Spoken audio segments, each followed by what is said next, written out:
up? What's up? What's up? Welcome to the No Life Tech Show. Every Wednesday, our show gets released. You listen in, you enjoy. You get tech news. You get a bunch of other news as well, culture, media, music, stuff like that. Make sure you hit us up at our website, nolife.digital. You can see it right here in the corner. You can also hit up our Instagram, Twitter, and our Twitch page at No Life Digital for everything. Follow us. Get updated. We got articles. We got new sections. We got a new crypto section. We got podcast section, a blog section. Check it out. Also, hit us up on our Discord, which you can find on our website, and come chat with us and stay connected. All right, let's get into it. What have we been watching, using, or listening to? I had one that I was going to talk about, and I forgot it before the show, and I can't quite still remember it. I listened to the new Jack White album. Oh, how was that? It's pretty good. Is it though? I like it. You don't like it? I think it's trash. Well, you probably want like a Jack White album. This is not a Jack White album. No, this is Jack White with Pro Tools and too much time. This is what this is. Jack White is like, even if you didn't like old Jack White like lyrics and like lyricism and songwriting, all that, which I like Jack White. I like the White Stripes. I like the Racketeers. Dead Weather. I love the Dead Weather. His guitar tone is like what he has really good guitar tone.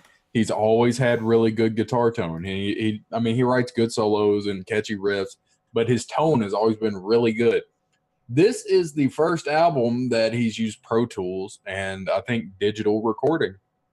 It's overproduced the shit. Yeah. It's kind of underproduced. No. You know what I mean? Like the guitar tone is flat and it's terrible.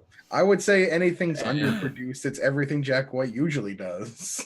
And I mean, he raps on it. Yeah, but that underproduced sound that is known in White Stripes, like that kind of lo-fi gritty sound, that takes a lot of time and effort to get that sound and to recreate that sound. That's a lot of production. Yeah, that's what I mean. Whereas just a simple Pro Tools loops and shit like that and just easy effects, that to me is underproduction. That's kind of going, you know what I mean? It's like not much low effort. Yeah, it's like a lot lower effort. That's what I felt about that. That's what describes this whole album to me. It's low effort. Yeah, it's not. I haven't listened to the whole thing, but from what I heard, I like new directions, but I haven't really been into Jack White very recently. You know what I mean? I feel like he's kind of been wavering a lot. Yeah, irrelevant's a good word. That's a good word. He's been irrelevant, and like he came out with this, and I don't know. I don't like it. I don't like it one bit. Like I can't stand it. Like it's not as bad as that new Andrew WK album, but then again, everybody liked that Andrew WK album. I did not like that Andrew WK album. I thought it was okay. I mean, nothing's probably ever gonna top his first album. I Get Wet. Yeah, it's a good classic album, and nothing is gonna like. I don't know. Like really this is 2018, and Andrew WK is still talking about how party is a lifestyle. You know what I mean? Like, get fucked, dude. I mean, like nobody cares. Hair metal bands, dude. Fuck you. It's a fucking lifestyle. It's arena rock. It's like if you wanted an arena rock album, but you also wanted a self-help book, and you couldn't decide on which. And so you smashed them together. And I'm sorry that you're just next month burnt out loser who gave up the party lifestyle because he couldn't keep up. Dude, I'm just saying, like four tracks on that long ass album that I had to basically drag myself through. Party in the title. So I mean, dude, Andrew WK is one of those, like, if you're shit faced, it's great. If you're anything else, it's a little bit harder to really get into. It's also like if you're shit-faced, you're putting on "I Get Wet" and you're not putting on this fucking space anthem. You're gonna put on, "Better Get Ready to Die." I want to, party hard. You're gonna put those songs on. But I'm seeing them live next month, so the new Jack White, I don't like it. I think it's him. Like I said, his guitar tone is not what it usually is. It's not as good as it usually is.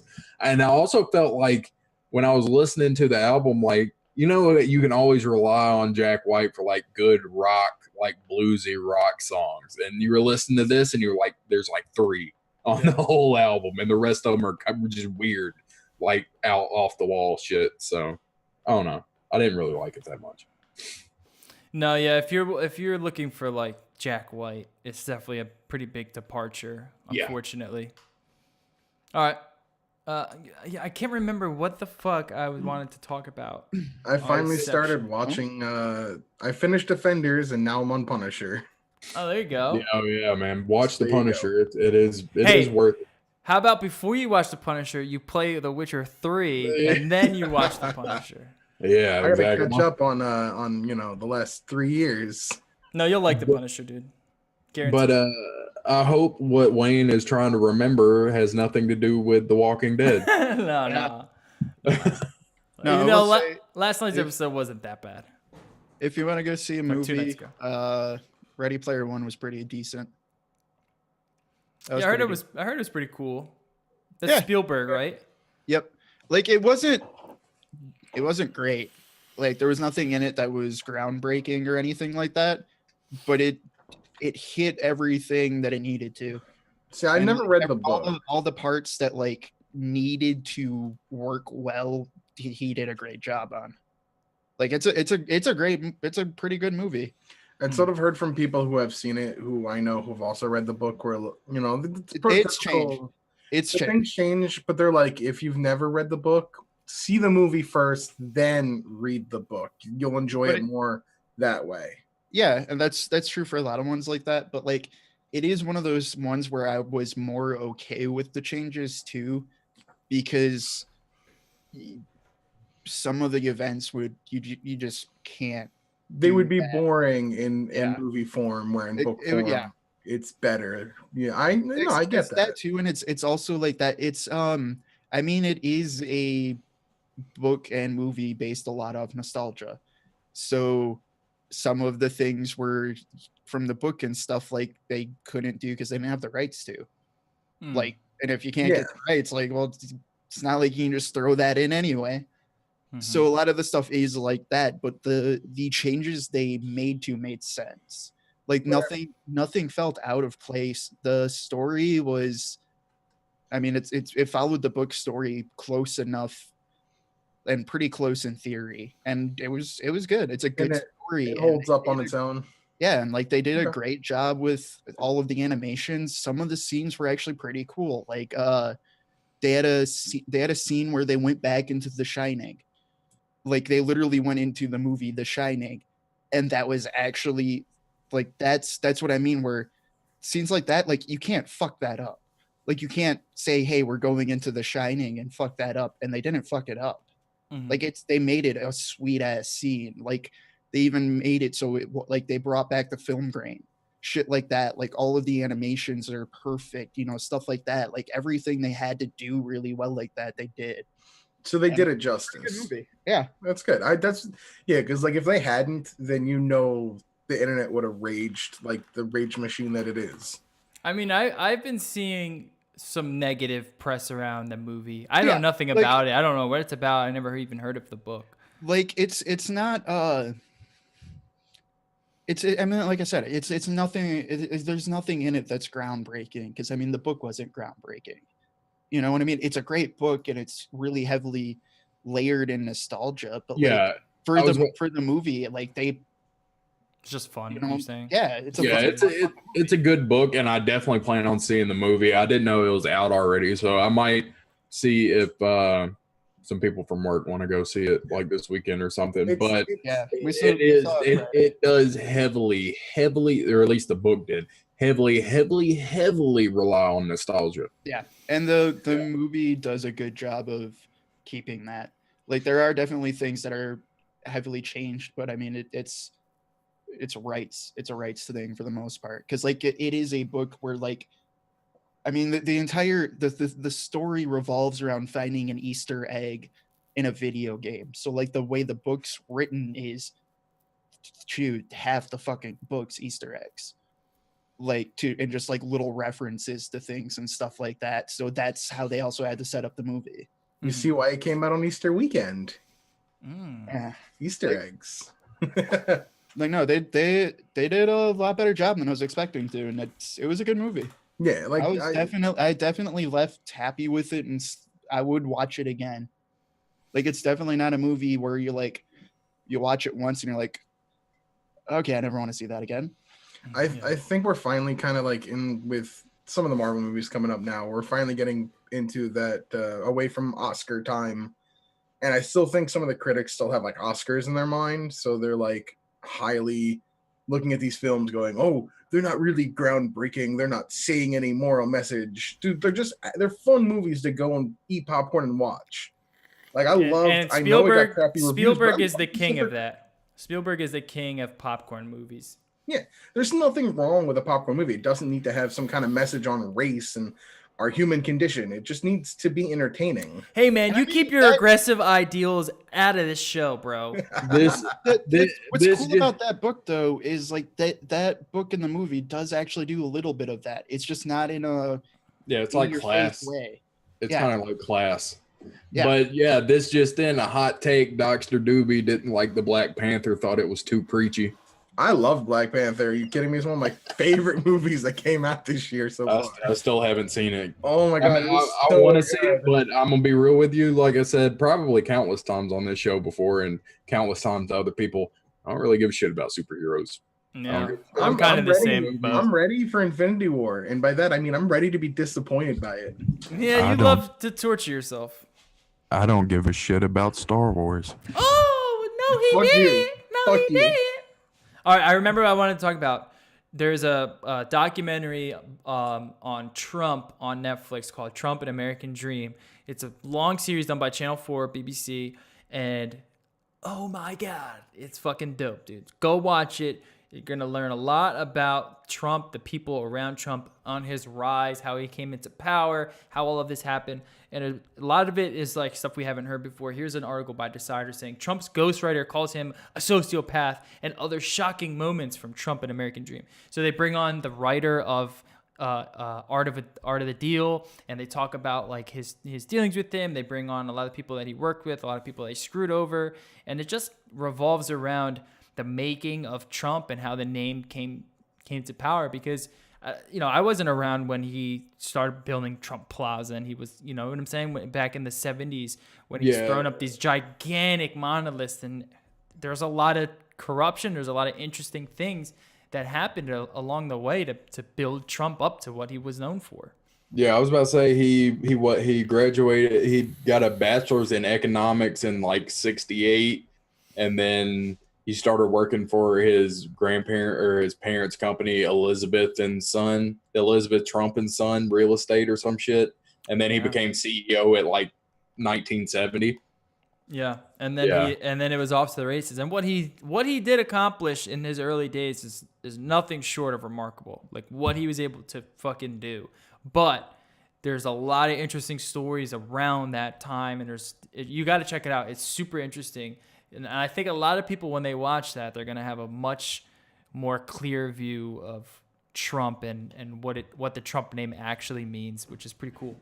So check it out. And it actually means Trump. It means Trump. They actually didn't bring that up in the documentary, which is interesting. Actually, I haven't heard that anywhere else except for news when he was running for president and he was so hard against immigration. No, what was that? And they were like, you know what? Your whole family's immigrants. You know that, right? You came that's right. Germany. The fucking last week tonight. War. Yeah, the Drumps. Yeah, right. They weren't down with that Reich, if you know what I mean. They're fired. Yeah. All right, so here's some crazy shit. There was a fucking shooter at the YouTube headquarters today, which is 2 days ago yesterday if you're listening to this. And there was 3 wounded. The shooter was a female who ended up killing herself on campus. That's what they're saying, self-inflicted gunshot wound. We know very, very little right now. We probably won't know more until tomorrow morning. So you'll probably know more than we do now. by the time you hear this. The shooter's motive was unclear. The chief said he doesn't know whether the shooting was a domestic violent incident, which I found interesting that they even noted that. I guess when there's a female shooter, they just have a different set of things that they open up. Because if this was a male shooter, they wouldn't immediately be like, we don't know if it's domestic violence. You know what I mean? So that I thought that was super interesting in reporting Domestic by CNN. terrorism? No, domestic violence. So Domestic. I guess they're thinking maybe she was beat up by her boyfriend or something, and this was like a retaliation. You know what it really is? When YouTube won't stop demonetizing your videos. So what happened? They took down her fucking alt-right gun building channel, so she had to fucking light the place up. So let's see who's a victim. I don't know if we have any information on it. No, like I doubt that they'll put information out on the victims. They shouldn't even put information out on her. Honestly, they should not. They should never ever put information out on the shooter. They shouldn't even name them. Really, One especially since she killed 36-year-old, herself. one 36-year-old man, one 32-year-old woman, and one 27-year-old woman.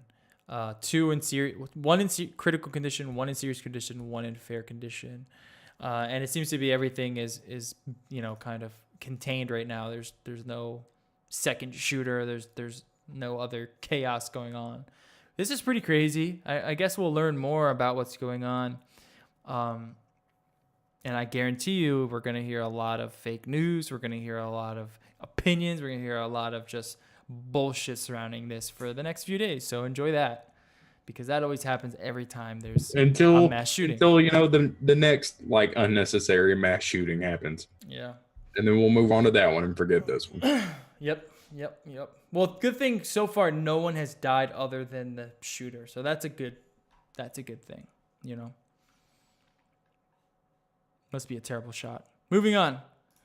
Coffee Lake Hexacore chips announced. Intel details mobile 6-core Coffee Lake Core i9 mainstream CPUs with Iris Plus graphics. Coffee Lake has arrived for the mobile segment. Intel announced new 6-core 12-thread Coffee Lake processors that serve as the flagships of its 8th gen mobile processor lineup. These are actually pretty cool, man, that they're putting 6-core, Intel chips in these laptops. And The Verge actually had an article, I'm going to bring it up, of some of the awesome laptops with these chips in them.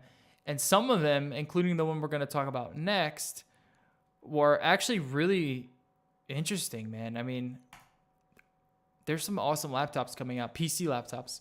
So go ahead. I was kind of hoping you were going to say reasonably priced, but I guess I was mistaken. Well, if you compare them, no. if you compare them to Apple, they're reasonably priced. Like most of these are going to be like they're calling them i9s, which I think is a joke. But yeah, I mean, they're going to be weird in my opinion, because some of them are going to be powerhouses for a laptop, but I don't get why it's a thing, because most of these things are going to be put into gaming laptops. They're going to be, which is dumb. Yeah, it's going to be the 17-inch laptop with an hour battery life. That's that could probably just as easily ran an i5. Well, if you're putting it, if it's for gaming, putting this in a gaming laptop doesn't make much sense until you put it in this laptop that we're going to talk about, the Aero 15X by Gigabyte. So this is a Max-Q, super nice thin laptop, nice clean design. It doesn't look like a MacBook, but it looks good, right? It's got the i7-8750H 6-core 12 threads, 2.2 gigahertz that boosts up to 4.2, right? It's not the best gaming CPU, but it's a good Hexacore chip, and it cools relatively well according to Dave 2D's benchmarks, which you can see it at 80 degrees Celsius, stable under load. And then it's paired up with the Max-Q NVIDIA GTX 1070, 8 gigabytes RAM on the 1070. It's got Thunderbolt 3 ports. It's got a color accurate. It's like X-Rite color accurate, so they calibrate the monitor before they ship it out. Mini DisplayPort, HDMI, UHS 2 SD card reader. DDR4, RAM, M.2 capable. But this is the kicker. It's got a 4K 144 hertz IPS panel with 100% of the Adobe RGB color space. So in my opinion, this is the perfect laptop. Yeah, this is the perfect laptop for video production. If you want a thin mobile video production laptop or a streaming laptop, this is it. This is perfect, dude. 100% Adobe RGB is super expensive to get for a desktop. Right, you throw a GTX 1070 in there. That's a nice little rig right there. And then you throw a Hexacore chip in it, so you can render out shit really quickly. And then whatever RAM that you want to put in there, cool it at 80 degrees Celsius. It's not gonna be the best gaming. You're not gonna get the best gaming specs, but you're gonna be able to play any game.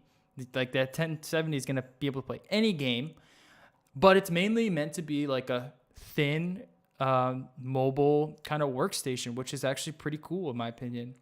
Anything else other than content creation doesn't make much sense. You can get much better value somewhere else. But when you need cores and when you need a good discrete GPU, this is it. This is it. At $2,100 or $2,200, I think is the price. It's expensive, but my dumbass was scrolling. Buy a desktop at that price because you're still. Yeah, but that's always like you could always. Are you just gonna buy really a take desktop. this thing to the coffee shop and then plug in with your charger? Well, that's the thing. It's like you could always buy a desktop. You know what I mean? That's always the argument against laptops. You're always gonna get a better value at a desktop. My dumbass was scrolling through the article, like, man, Wayne is just ripping ideas right out of this article, and then I was like, oh wait, never mind. This is our website. Oh shit! You can see the preview on our website. Wayne, you're stealing content from yourself. So I think this is a pretty cool machine. It's a little pricey. No, it is a cool machine if you are in that exact niche. Yeah. Like it is dope. It's it's a very specific niche. But it's the second you're out of that niche, I'm gonna question you if you buy it. If you're wanting to buy a MacBook, don't buy a MacBook and just buy this. Right. Well, that I don't know. I think that depends. It depends what you're using it with, or like want to use it for. Like if you're gonna go for a balls to the wall MacBook, like a $2,200, like it could make more sense to buy that if you're not doing content creation. Like if you're doing, or if you're Final Cut though, you could also just use, because the Final Cut is just super optimized on Mac. I mean, it's that too, but like the thing I'm thinking about too is battery life. Like if you're doing any type of work where like you do have to be mobile, or like, you're going to an office for 3 hours and you're hopping on a plane, or like, something like that where you need that battery life, that's a more realistic solution in my opinion. Yeah, battery life is definitely going to suffer in any of these devices. They're real mobile workstations. I don't remember the exact term that they're given. Maybe mobile workstation is the name, where you're kind of just like, you can take your whole thing and set it up somewhere else if you need it. But you're right. This is like a niche little section, especially at that price point. But there's a lot of people who game, and there's a lot of people who have vlogs, you know what I mean? Who want to put up content on Instagram and on social media. And that does fill that niche. Can they afford something like this? It's a little pricey. Like, will they go with just a desktop instead? I don't know. But I think it's nice, I just also mean this from the amount of like students I see who buy these fucking pieces of shit. Because there's still a decent amount, especially like in programming fields and stuff like that, where they buy that and you're just like kind of sitting there staring at them while they have it in class, and you're like, really? Yeah. You carry this around with you every single day so you can go to class and plug in a charger? Like that's the life choice you decided to go with. Okay, bud. Yeah. Like, I don't know. It's one of those things where it's like, if you got to do something away from where you can charge for a long period of time, it doesn't make sense to me. Yeah. I don't know the exact battery specifications. I guess what I'm trying to say full is battery specs on it, but if you're a college student, don't buy this. Like being straight up and honest. Don't. If you're a college student, get a budget fucking laptop, like, so you don't have to eat ramen noodles for the next year. Unless your parents are buying it for you. Then, hey, a lot of college students have rich parents, to remind you. Yeah, exactly. College is expensive these days. All right. So There's also a couple, like there is a budget model here, which is $750, Acer Nitro 5. It looks like shit. It's like a gamer laptop. But if you're looking for, you know, a 1050 Ti, there you go. You could play fucking Fortnite on it. You know what I mean? Like, can you play Fortnite on all these machines at high settings, get 60 frames? Yeah, you probably can. This will run it all. And some of them have really nice displays. I would personally go with the Gigabyte version. It's, in my opinion, the best looking one. It's thin and it's got the best specs.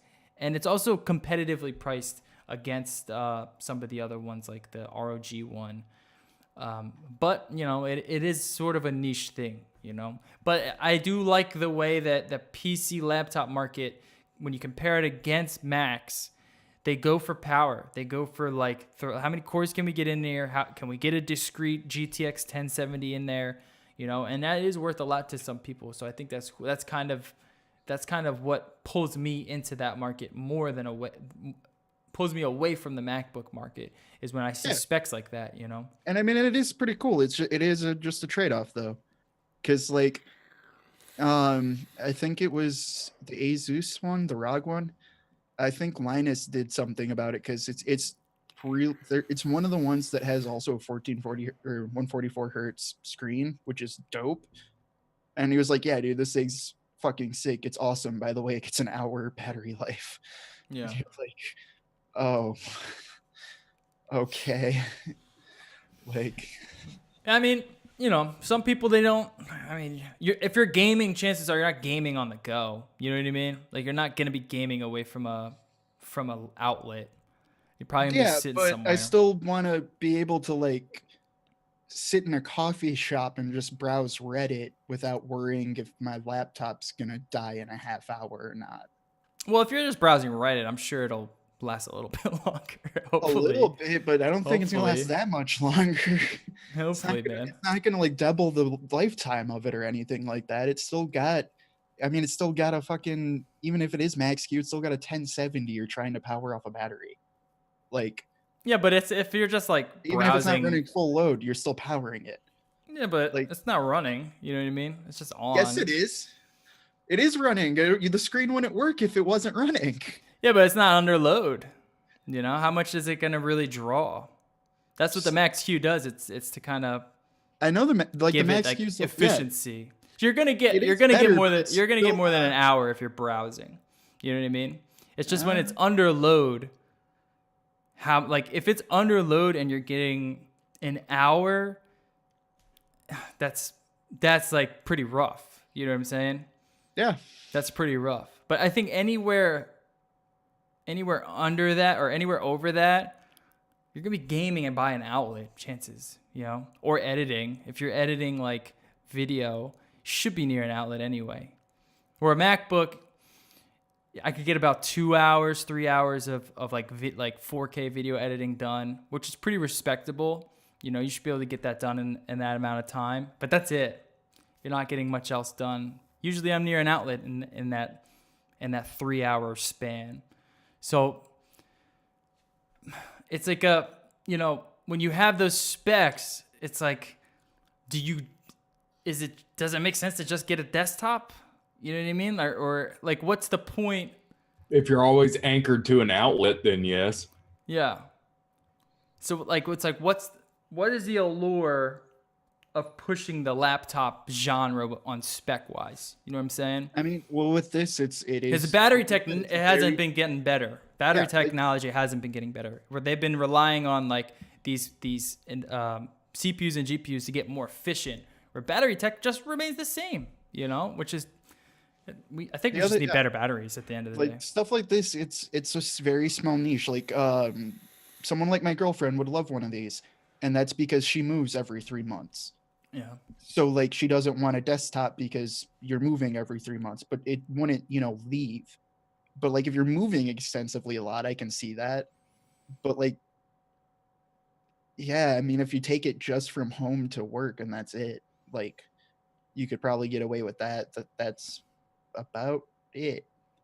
Mm-hmm. If it's not moving or it's moving like once or twice a day. Yeah. Because the other thing too is like a lot of these laptops, I mean, dude, go pick up a gaming laptop and throw that in a backpack and tell me you really want to like carry that around all day. Dude, I had a fucking heavy I know ass you did, laptop yeah. and I fucking sold that shit quick as fuck.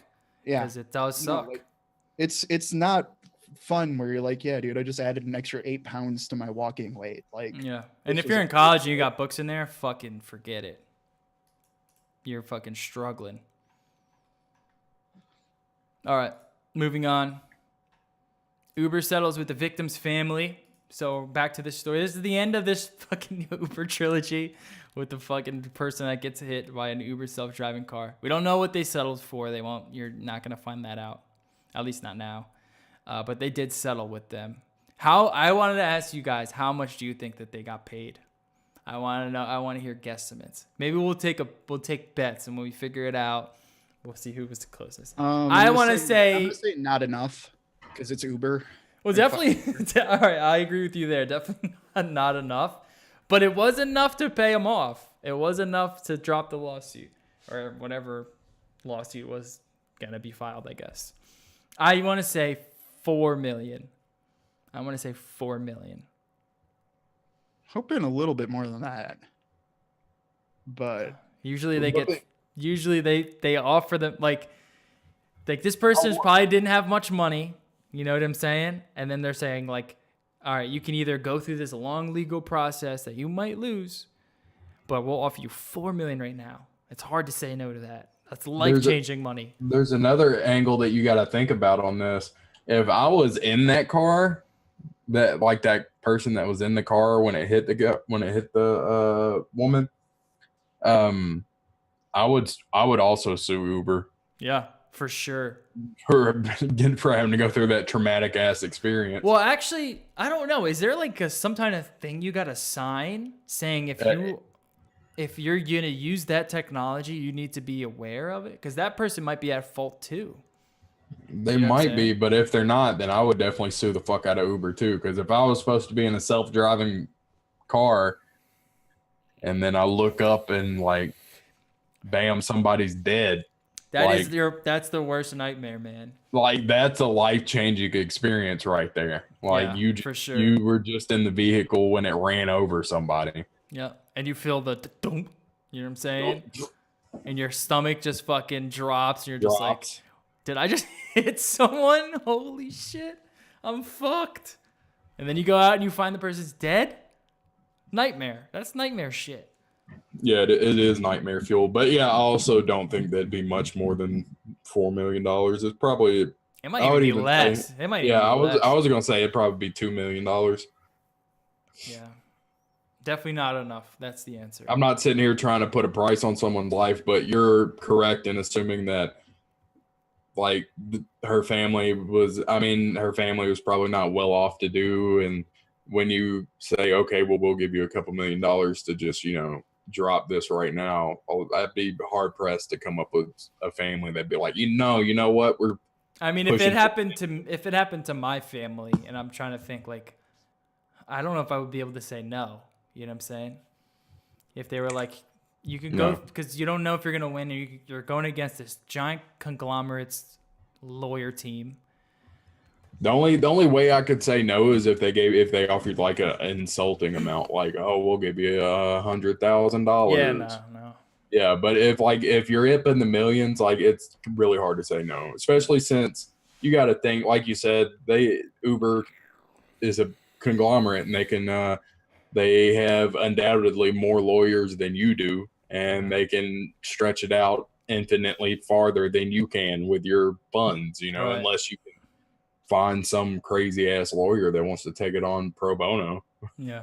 Which you might be able to. This is a high profile case. Yeah, it is a high profile case. But then again, like, if someone came up to me, like, if my fucking, like, God forbid, my brother was hit, and they were like, dude, we'll pay you $2 million right now.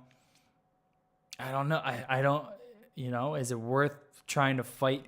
You're thinking 4, 5, 6 years before you even see a dime. And then not only that, but you're also thinking about, like, is Uber even going to be around in that amount of time too? Yeah, it's also not that you're putting a price on human life, kind of. It's not really that. Like, It's more of like Yeah. just being compensated for Something.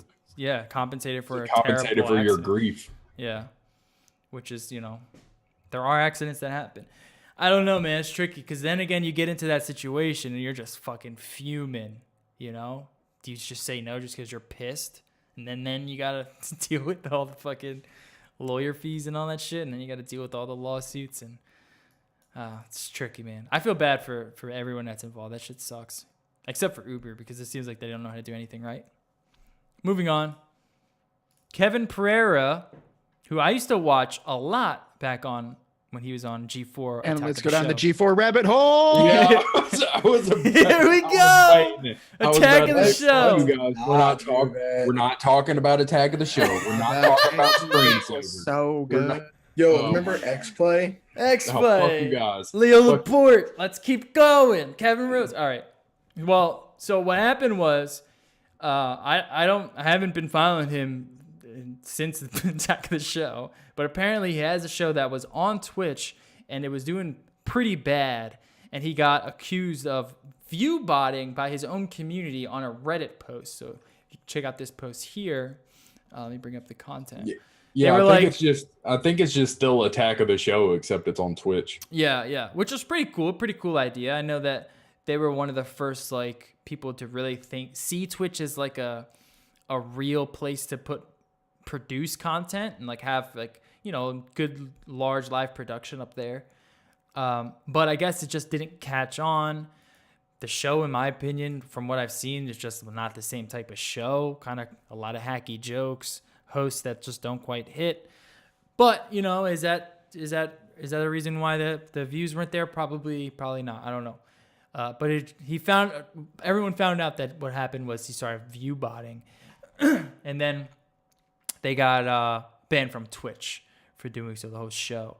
And this article by Polygon talks to Kevin about basically his experience, and what his clarification was like, this was the last resort I had. Our numbers were down. We were either going to have to cancel the show and I was going to have to fire all these people, and that was it, or I was going to try to take this kind of scummy way to gaming the system and hopefully getting some more views, because like Instagram, like if you have a certain amount of Instagram followers, it just kind of adds to the brand, you know what I mean? And that's how you kind of gain more subscribers that way. Same with YouTube. This is not a new thing, view botting and buying views, buying subscribers. And I guess that was kind of the predicament he was in. Unfortunately, it was pretty transparent, I guess, and then they were just like, all right, that's enough. You can't do it no more. You were botting against our rules. We got to kick you off. So I don't know. What do you guys think? Do you think this is like on him? Do you think that this is just? Do you think other people on Twitch are view botting? They just do it a little bit more secretly. Do you think it's? Do you think productions like this show, Attack of the Show, just don't quite have a place on Twitch, or do you think it was just the show in general that kind of was just doomed from the start? Honestly, I think it's hard to say what does and does not have a place on Twitch.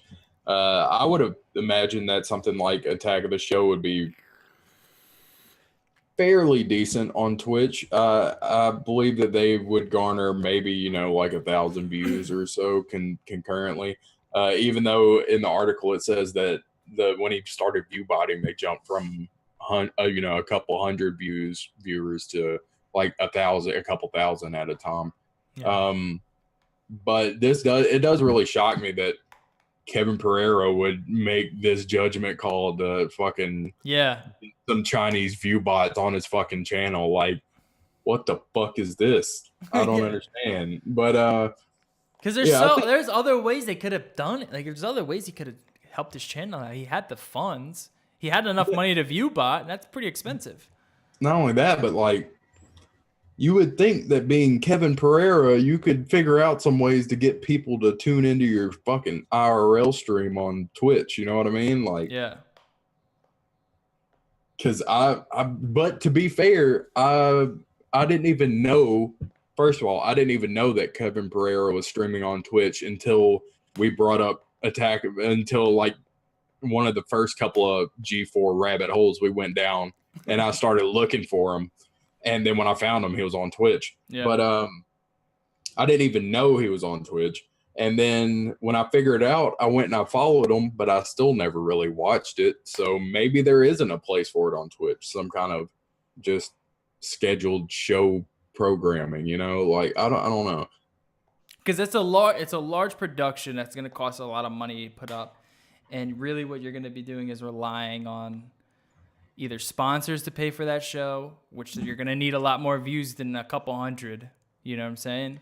Or you're going to rely on like donations and stuff. So like it's a good idea, but maybe he's like a little too ahead of its time, because after this bump from fucking Drake and whatnot, maybe there's a little bit more room in the future, but I guess just not at the start of Twitch, you know, because I feel like Twitch only till now is starting to get like pretty mainstream success, where it was still pretty niche like a year, 2 years ago. So I don't know. I found this was an interesting little story here about our boy back on G4, man. I mean, we could just sit off and just name G4 shows if you want the rest of the show. That's up to you guys. Moving on, Cloudflare's new DNS service. I don't exactly know how this works per se.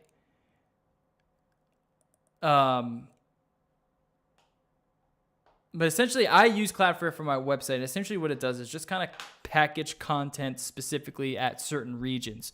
So it's not all coming from one server. It kind of breaks the server up, and it just distributes the content a little bit more evenly. So it makes your site run a little bit faster for people across the seas or people in other areas.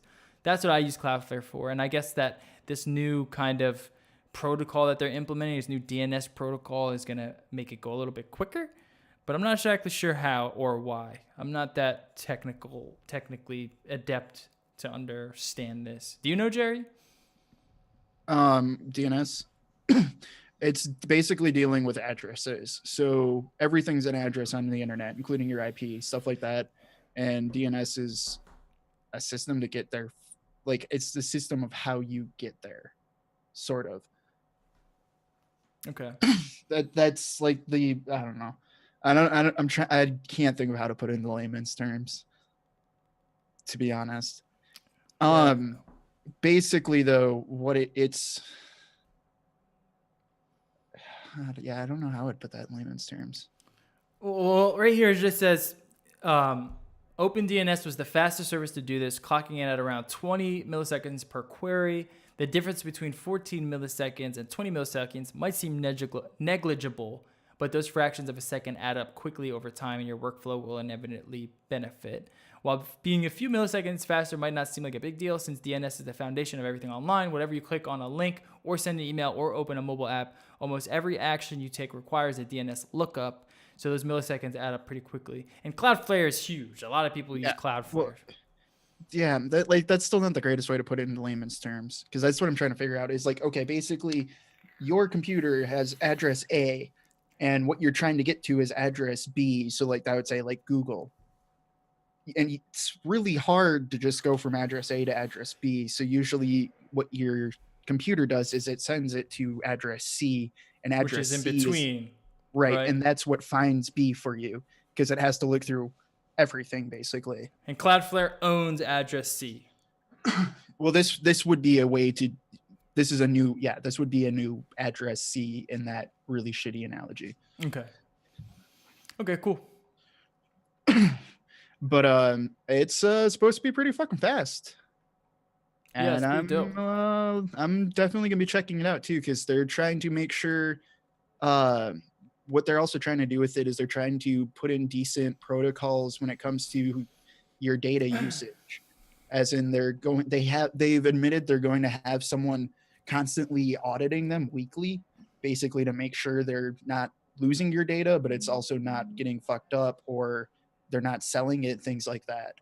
So in a lot of ways too, it's also a bit of protection against, your ISP. Because instead of going through your ISP's DNS server, you'd be going through theirs. And if you trust them more with your data, it could be definitely more protected than sending it to Comcast. Yeah. All right, moving on. Windows is dead. Long live Windows. ProBeat by VentureBeat going under management changes. So Terry Myerson is out. Microsoft lists his full title as Executive Vice President and the former lead of the Windows and Devices Group. Yes, Microsoft lists short titles.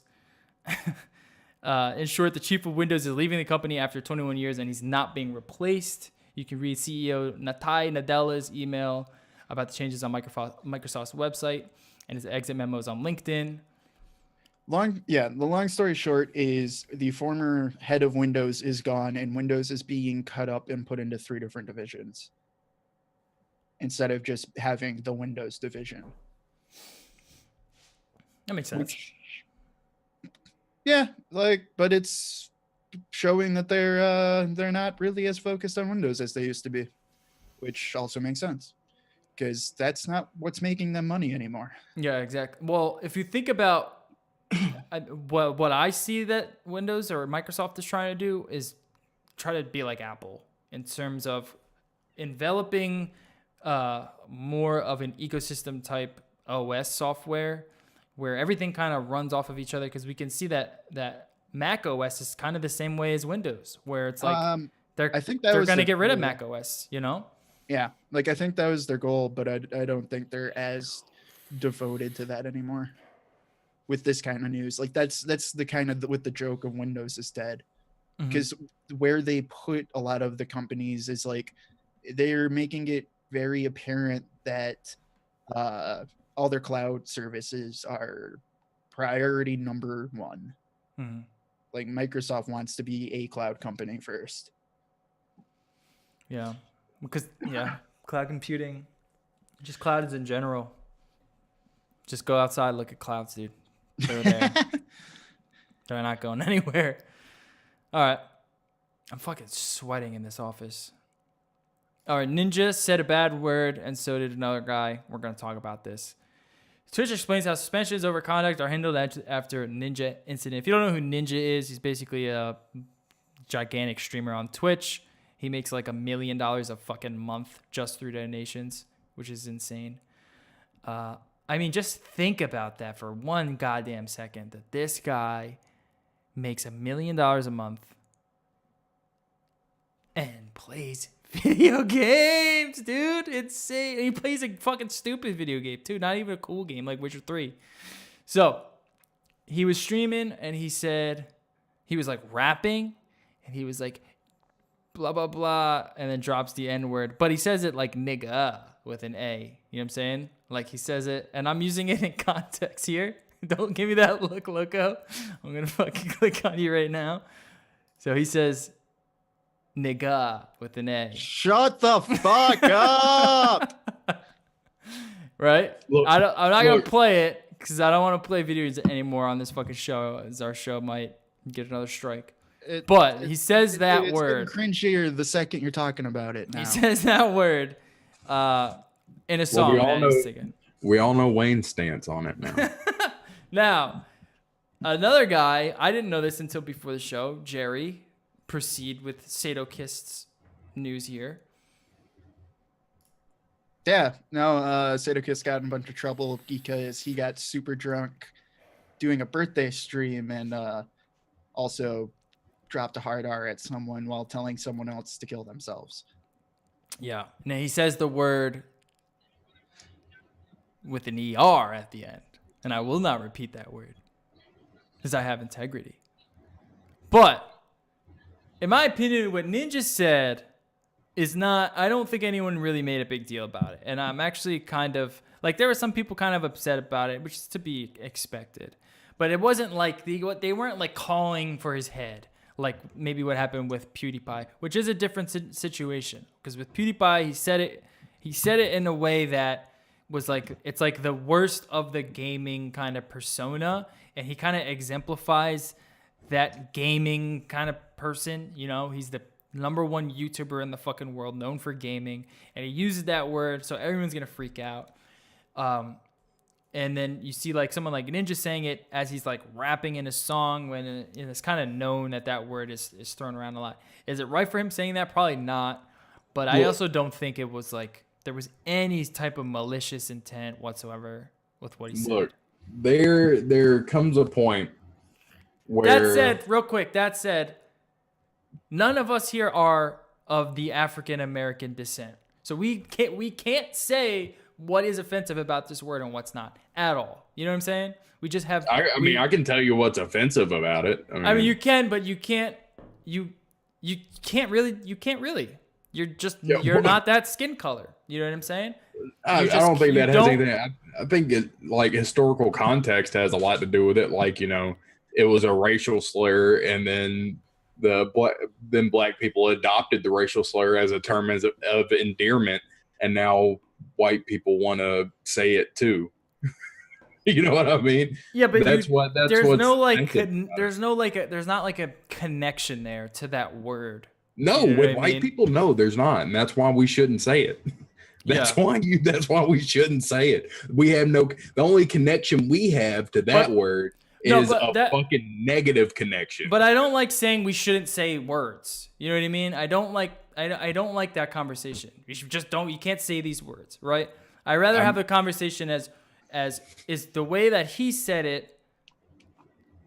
How is that? How in the way that society is today? How is that? Okay, it is harder to say we shouldn't talk about words because that is not a fun conversation. Like, you should be able to say words. The problem where that steps in is this is a word that it's literally had a negative connotation. That's literally its existence.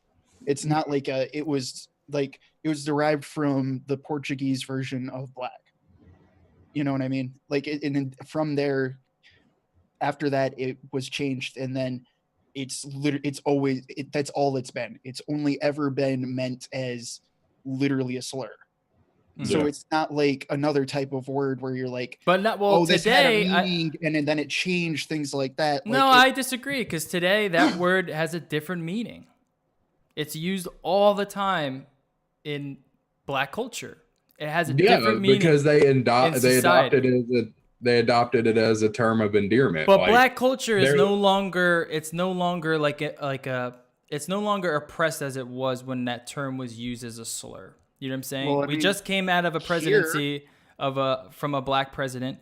So it definitely has a different meaning today, in my opinion. That word with an A, with an ER, I understand. It's a lot different context, I think, which is super interesting too. I understand what you're saying there, because I get that. The thing too, though, is like it's gotten better in America. There's still tons of racial issues.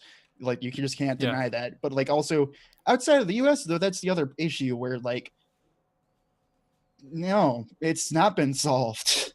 It's not necessarily really better. And when you're talking about shit also that happens on the internet, it's not so much what we think from an American culture standpoint. You know what I mean? Because that's not the only way that's going to be interpreted across the world. Yeah. Like, I'm not saying that, oh man, you shouldn't say words, but I mean, I believe that in some situations, especially considering like what status you have and what elevated status you have, like, you have to be more conscious about those kinds of things. Like PewDiePie, you got to be more conscious about the shit like this. This Ninja guy, you got to be a lot more conscious about shit like this. Like, you got to have tact. Like, to be honest with you, when white people say that word like that with the GA on the end and everything, all it does is it makes you sound stupid. That's all it does. It just makes you sound stupid. It's not a good look. No, it's never a good look. And I'm not, like I said, I'm not like the N-word police. You know what I mean? Like, I'm not going to hear some dude say that at like, if I was to go to work and he's like, "What's up, my?" If somebody was about to say that, I'm not going to be like, "Oh, you shouldn't say that word. This is 2018. No, I just, in my head, I'm still like, okay, this guy's just a little bit stupid. He doesn't know any better. That kind of thing. Like, this Ninja guy, like, this guy says that a lot off camera. you can kind of tell. And I know he's saying that he's rapping, but the words in the song, like those aren't in that word isn't in the song. Yeah, Like, that's definitely a good point to bring up. That was not in the song whatsoever. That word, that song is a Logic song, a white rapper, and hey, he's half black. He's half black. Well, still, he doesn't say that word at that time in that song, you know. So that's not the words to the song. What he did was he stumbled over his words, and then he just went to the first word he thought of. Yeah, that's definitely an interesting point. I mean, you can. So I would be willing to bet that off stream, this guy he says it all the time. He says it all the time, and I don't know why. There's a lot of people who use that word all the fucking time. It happens all the time in gaming. I live in Memphis. Yeah. I hear it all the time. I hear it constantly from white people and black people. It's everywhere. Like the GA. I'm not talking about the hard R. I'm talking about the oh, my friend kind of thing. Yeah. Like, well, even both, dude. Even I mean, with the hard R, you hear it a lot still to this day. You go on 4chan right now. I guarantee you're going to see it in every single post. Well, I'm not going on 4chan anyway. But no, don't go on 4chan. I'm just using that as an example. But yeah, like I'm saying, like in the end, like, I think that he's definitely not using this in a racial connotation. Like, I don't think he should be banned for this. I think he should just fucking think about. What if he? I want to know. I want to know if he's. Temp bans. They'll definitely all get temp bans. Yeah, they're probably going to get temp banned, but I don't even think they should get temp banned. Like, well, I don't know about.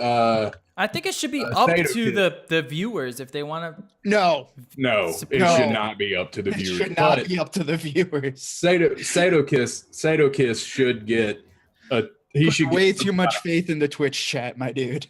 Sadokist should get some kind of ban, because that was I watched the little clip of him dropping the hard R, and like he obviously was not using it as a meant it as an insult, friendly pal kind of thing. He used it as a slur, and he dropped the hard R. So I think he should receive some kind of ban, and he definitely will.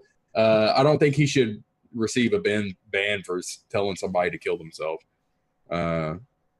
See, that's such a weird concept to me too, though. I know this is kind of what I wanted to bring up. I think both of them are pretty fucking bad.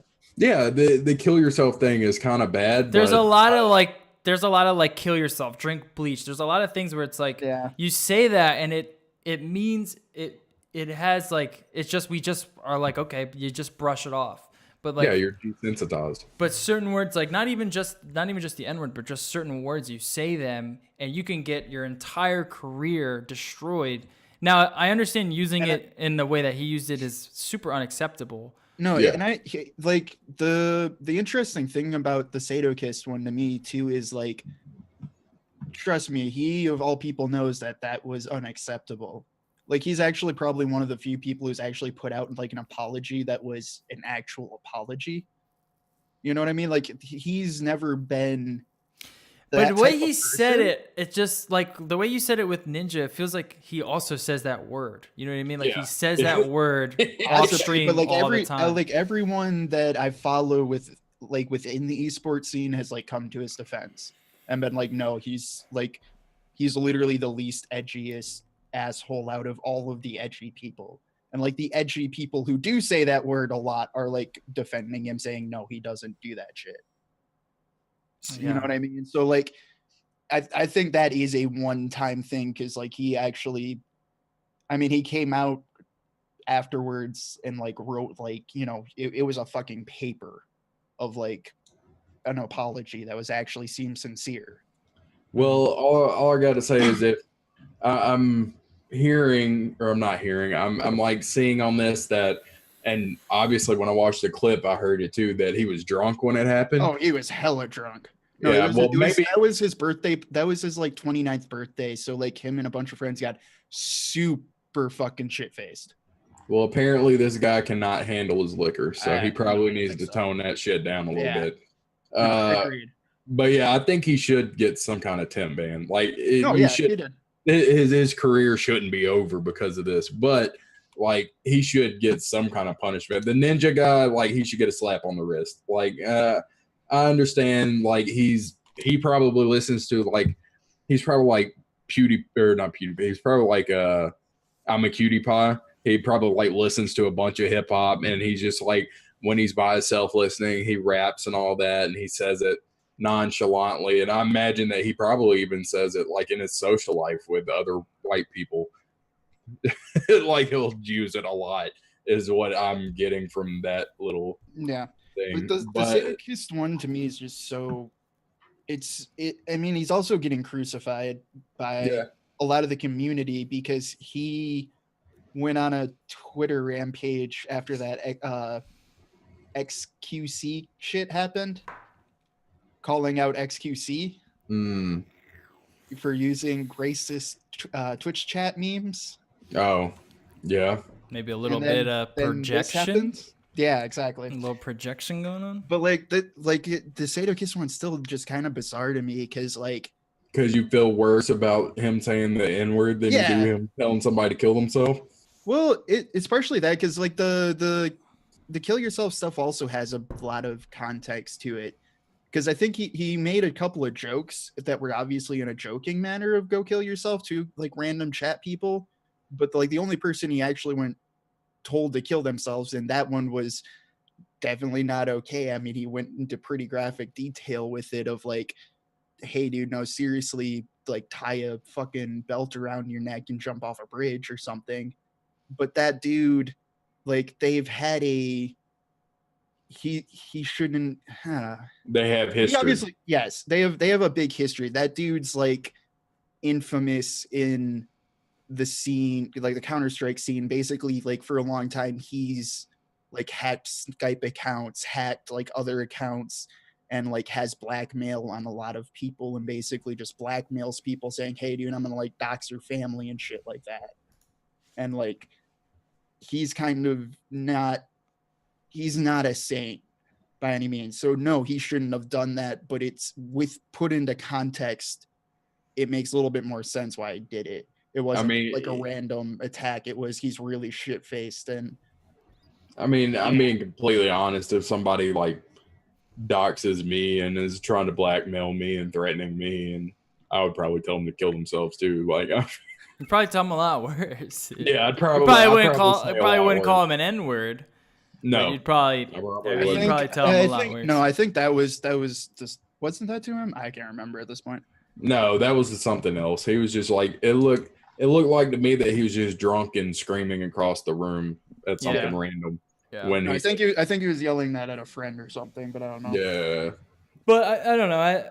It's an interesting topic because it's gonna pop up a lot more, man. It's just a thing in gaming, dude. It's like a slur because the reason why it's a slur used so often. There's a lot of dumb, edgy fucking video game players. Yeah, well, and they use that slur because it's so demonized. It's such a bad term. You know what I mean? And they'll do that within everything. And if it's demonized, that's the holy grail. Then you just gave exactly. Another thing is like I'm not sure if you guys remember this, but I'm pretty sure you do. I don't even know why I said that, but back in the day when you were playing video games, if you were playing Xbox Live or something like that, you're playing Call of Duty and you were like in the voice chat, you had these little fucking 10-year-old kids just screaming the N-word at you constantly and dropping the N-word constantly, and they were everywhere. Well, now those kids are growing up. Yeah, and they still use those words. Well, yeah, they still use those words. And there's something to be said to that too there, though, because I mean, I don't think any of us ever told those little 10-year-olds to shut the fuck up and stop using that word. Yeah. Something like that. No, people usually laughed at them or just didn't. When they just got even worse to them, you know what I mean? So like there is a little bit of like that. I don't know. There is a little bit of self-policing. I think some of us have to do in our own culture.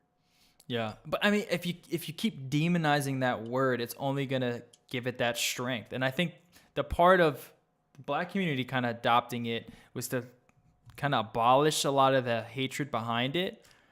But nowadays, man, it seems like it didn't work because we're seeing it just in society today that word has as much power as it did when it was first invented, man. So it's interesting when you get into like language and just the history behind some of the terms that we use, you know, like I don't Well, know. I find it just super interesting to talk It about. is like that whole thing's more interesting too, though, because like that word.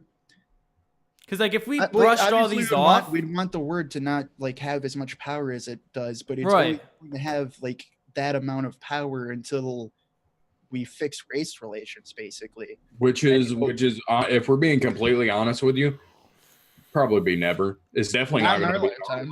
lifetime. No. Yeah, and like that's the sad truth is because it's just too intertwined at that point where it's like to fix problem B, you got to fix problem A. Mm, You know what I mean?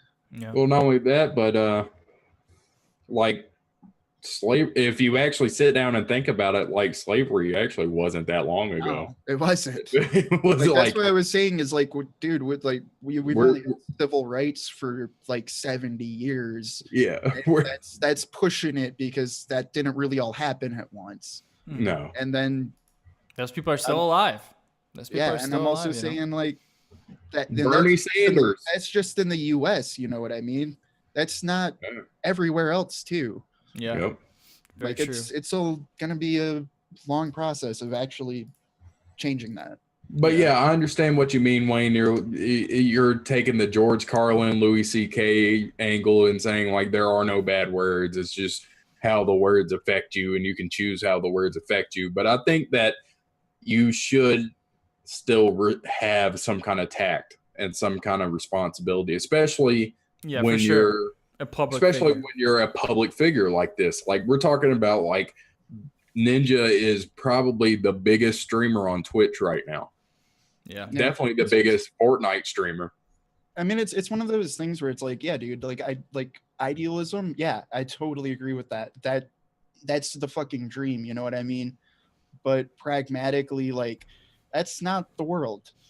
Yeah. You know what I mean? And just as Yeah. a business standpoint, a stupid idea to use that word. You got to be careful, man. Just that word. It seems like it's just that word that you need to be super careful about. A lot of other words like cunt, like the C, you know what I mean? Oh, Like yeah, words like like, that, I- like, you know, it seems like that word is one you really need to be just very, very cautious of and just don't fucking use it, man. It's just What, it's gonna cunt? affect you in every way. No, the N word. Oh, I was about to say. But other man, words I like use cunt. Other cunt words and, like and on the daily. other words like cunt.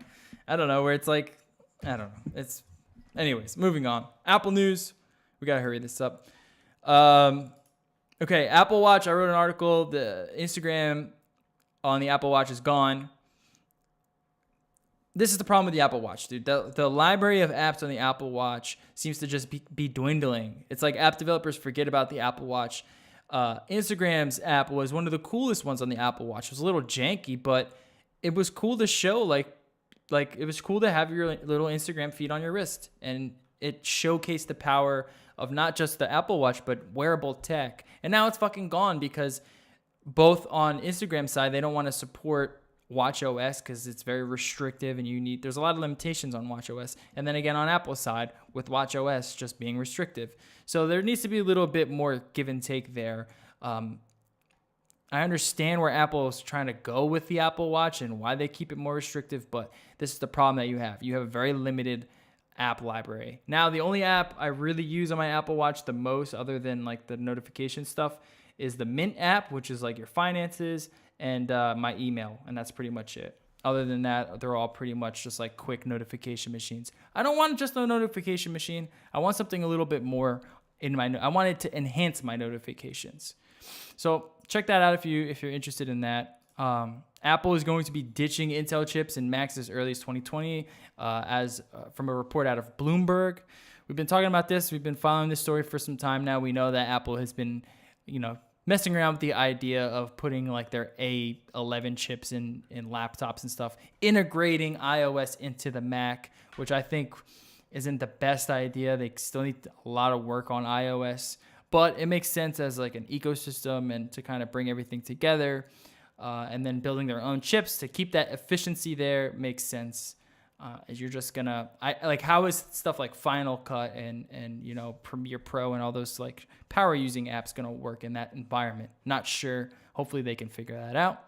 And then Apple Mac OS 10.13.4 adds finally, eGPU support. I cannot wait to finally put that old graphics card to use, throw it in an eGPU, plug it in Thunderbolt, and get some nice, strong native eGPU support on my MacBook. And I will be doing a video showcasing that journey. Hopefully it's not difficult. But we've been waiting for this for a while. And then you'll give up and still boot camp into Windows. Play Rocket League, play PUBG on my MacBook. No, that's what I am interested in that, because the problem so far is you can kind of been able to hack around that, but it's been a question of why bother, because it's in Mac OS, it's still having a massive issue of frame rate. Yeah, if you just boot camped or side booted into Windows, you were getting 10-15% back. Yeah, which was crazy. When I do this, I'm going to be looking at Premiere Pro and Final Cut and seeing the export times. Basically, that's the only reason why I would be adding eGPU support to this machine. So I'll let you know if it helps it out or not. Yeah. Interested. For that, I can totally see it. I would definitely hope so. Just give it some extra memory there. Hopefully it helps. Even if it's 20%, because it's a pretty decent card. So even if it's the 20% extra boost in speed, that'd save me some time, man. Lastly, crypto news. I wrote another article recently about hard forking Ethereum might be a good idea, mainly because Bitmain's ASIC miners have been announced going to be released to the consumer market. The Ethereum market, which is based upon ET hash, has been kind of wondering okay, if this gets released, well, we know why the difficulty in Ethereum mining has spiked up. And it's basically because Bitmain has been using their ASIC miners to mine Ethereum. And now it's just too powerful. And when you compare it to the rest of the GPU market in terms of efficiency, in terms of value, there's an image here from Reddit that shows their $800 Bitmain ASIC miner mines on EtHash. It uses 800 watts and it has a hash rate of 180 millihash per second, which it's not terribly crazy, but when you look at the price compared to what you can get out of a bunch of GTX 1080s, it's a lot more efficient in terms of what you can get for your money. So that's the reason why forking Ethereum would be an idea. Vlad Zafmir, who's a programmer under Ethereum, he proposed this question on Twitter. 57% of the community said yes, hard forking. We would support hard forking if it obsoleted Ethereum's ASIC miners. So I thought that was super interesting. And this is all in the midst of moving from a proof of work mining model to a proof of stake mining model, which we know Vitalik Buterin is in support of. This is all kind of technical mining cryptocurrency stuff, but if you're interested in that, check out this article. Check out r/Ethereum. There's a lot of smart people over there too, and you'll get a better understanding of what I'm talking about. And finally, this is awesome.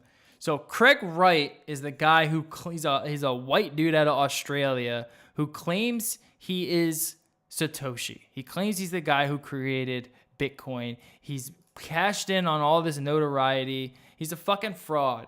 And Vitalik Buterin, the guy who created Ethereum, basically called him out today at Deconomy 2018, which is a cryptocurrency panel talk thing. And he basically just calls him a fucking fraud and says, hey, dude, your fucking white paper that you released makes no goddamn sense.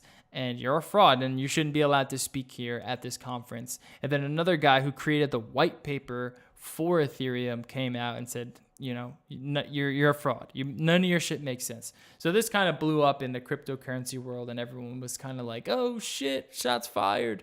And it's good to see Vitalik kind of, I don't know, being a little alpha, because he's usually sort of like this kind of obscure, weird, programming dude. You just don't see this out of Vitalik normally, but this is cool. He straight up called this motherfucker out, and he's the man here. I'm gonna play it real quick because it's quick. Why is this fraud allowed to speak at this conference? And there you go. And this guy here. Music for episode. Wasn't a mistake for me to wanted to ask a question. That guy, he basically says, hey, I created this block, and your white paper makes absolutely no sense. So that's it for No Life Tech portion of the show. Hope you guys enjoyed the show. If you did, please like and subscribe on the channel. Make sure you subscribe on iTunes, Android, Google Play Radio, Stitcher Radio, all the other podcatchers. Hit up our website, nolife.digital, our Instagram, Twitter, and Twitch. And follow what we're doing. We've been posting up mad content lately. We're keeping this ball rolling. And yeah, we'll see y'all next week. Bye-bye. Peace. Don't say the N-word.